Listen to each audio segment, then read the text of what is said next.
have you got tips or things that you've learned when you then have to try and do that within a group?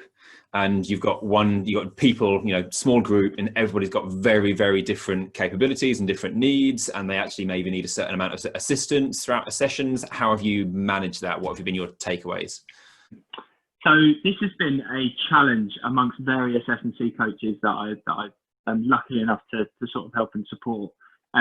Typically, sports won't invest more than one full-time strength and conditioning coach within a Paralympic program. It's very rare. Sometimes in a sport where they have an able-bodied and a para, you might have them working side by side, or they might be able to share some responsibility. So sometimes you're managing large squads with various disabilities, some that are ambulant and some that aren't. And so that provides a bit of a logistical challenge and a coaching challenge. And sometimes I always like to interpret it as a bit of a scale.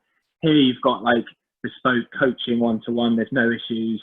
Whereas here it's a bit chaotic. And you stop coaching and you end up just supporting or facilitating a session. Now, the question then is, how do I go from here to here?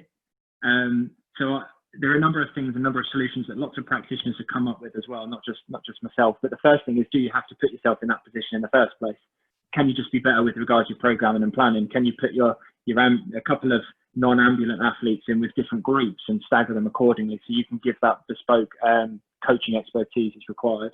Can you pair up, for example? So I know some sports have paired up, say, a below-knee amputee with someone that's non-ambulant, which is an option that in itself poses then some consequences, in the sense that, is that fair for the below-knee amputee to be helping out a non-ambulant individual coaching?